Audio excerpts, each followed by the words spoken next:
ఈ వైసీపీ గూండాలు పార్టీ మారి మళ్ళా అదే ప్రజల్ని కాల్చుకు తినే పరిస్థితి వస్తుంది అని అంటే ఇక దీన్ని సహించే పరిస్థితి లేదు.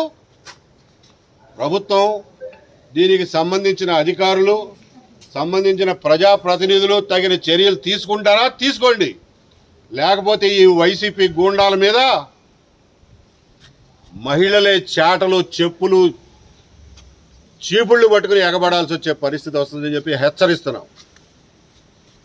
కష్టపడి ఎన్నో దుర్మార్గాలను సహించి, ఎంతో అణచివేతను సహించి 5 సంవత్సరాలు ప్రాణాలు ఒగ్గబట్టుకుని కష్టపడి ప్రభుత్వాన్ని మార్చుకుంటే మళ్ళా అదే వైసీపీ గూండాలు పార్టీ మారి ప్రజల మీద స్వైర విహారం చేస్తాంటే, అచ్చోసిన ఆంబోతుల్లాగా మీదకు వస్తాంటే చూస్తూ ఊరుకునే పరిస్థితి లేదని చెప్పి ఒక గ్రామస్తుడిగా ఆమెకు జరిగిన అన్యాయాన్ని చూసి సహించలేక ఈ రోజున మండల ఆఫీస్కి, వెలుగు ఆఫీస్కి వచ్చి దీని గురించి రిప్రజెంటేషన్ చేసి పత్రికాముఖంగా అందరికీ తెలియజేస్తాం.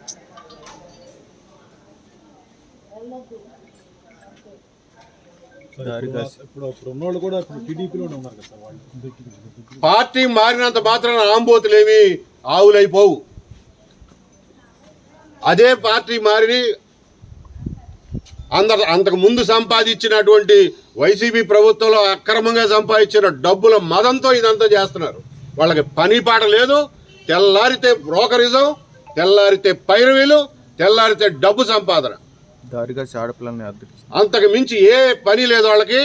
ఇక్కడ ఆఫీసుల చుట్టూ తిరుగుతా, తెలుగుదేశం ఆఫీస్ చుట్టూ తిరుగుతా పొద్దు నుంచి సాయంత్రం దాకా ఎవరిని ఏడిపించాలా, ఎవరిని ఏడిపించి డబ్బులు సంపాదించాలా అనే పని తప్ప ఇంకొకటి లేదు. వీళ్ళని గుర్తించి గమనించి తెలుగుదేశం పార్టీ కూడా చర్యలు తీసుకోవాలని చెప్పి నేను కోరుతున్నా. లేనినాడు ప్రజలు, అన్యాయానికి గురవుతున్నటువంటి ప్రజలు వాళ్ళంతటా వాళ్లే చర్యలు తీసుకోవాలనే పరిస్థితి వస్తుందని కూడా చెప్తున్నా. ఎందుకంటే 5 సంవత్సరాల తర్వాత ఇంకా ఈ వైసీపీ గూండాలని సహించే పరిస్థితి అయితే ఆ ఓపిక మాలో లేదు. ఇప్పుడు చెప్పారు కదా, వైసీపీ గూండాలు పార్టీ మరి టీడీపీలోకి వచ్చారు. వాళ్ళకి మొత్తం పెత్తనం, మొత్తం అన్ని శాఖల మీద, అన్ని గవర్నమెంట్ డిపార్ట్మెంట్ల దగ్గర వాళ్ళదే పెత్తనం నడుస్తా ఉంది. ఇది అయిపోయిన తర్వాత ఒక మహిళ మీద ఏ మాత్రం భయం కానీ, సిగ్గు కానీ లేకుండా ఆమెను దారి కాసి పుస్తకాలు లాక్కోవడానికి ప్రయత్నం చేశారు. దాని మీద కంప్లైంట్ ఇస్తే దీని మీద ఏం చర్యలు తీసుకున్నారో వాళ్ళ పోలీస్ స్టేషన్కి పోయి కూడా అడగడానికి నిశ్చయించుకున్నాం. అలాగే వీళ్ళని ఆటోలో తీసుకొచ్చినందుకు ఒక ఆటో డ్రైవర్ని పట్టుకుని కొడితే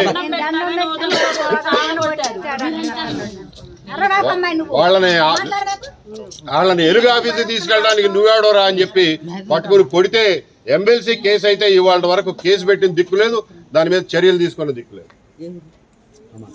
వీటన్నిటి మీద కూడా పోలీస్ డిపార్ట్మెంట్ కూడా ఇవాళ వెళ్ళి వాళ్ళ కేసుల పరిస్థితి ఏంటి అనేది అడగడానికి కూడా వెళ్తున్నాం. ఈ వెలుగు ఆఫీసులో జరిగినటువంటి ఒత్తిళ్లు, ఎవరి ఒత్తిడి వల్ల ఒక బుక్ కీపర్ని అన్యాయంగా తీసేయడానికి ప్రయత్నం చేశారో వాళ్లే సమాధానం చెప్పాలి. అటువంటిది ఏదైనా జరిగితే మాత్రం తదుపరి ఏం చేయాలో అది చేస్తామని చెప్పి కూడా చెప్తున్నాం.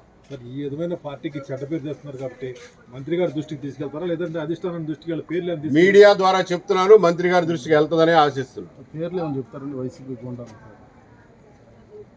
ఉన్నాయి, ఇందులో ఉన్నాయి పేర్లు. కలగర శివసాయి అన్నిటికీ ముఠాకి నాయకుడు, వాళ్ళు వెనకాల ఉండే పెత్తందారులు ఉన్నారు. తరతరాలుగా వచ్చేటటువంటి పెత్తందారులే మళ్ళా ఇవాళ పార్టీలు మారి అధికార పార్టీ ముసుగులో మళ్ళా అదే పెత్తందారితనం, అదే గూండాయిజం చేస్తున్నారు.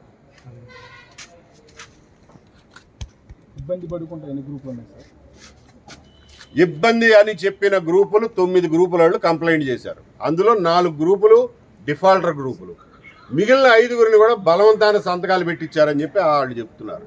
వాళ్ళ సరైన విచారణ జరిపితే వాళ్ళు ఏం జరిగిందో చెప్తారు. Okay, thank you sir. Thank you.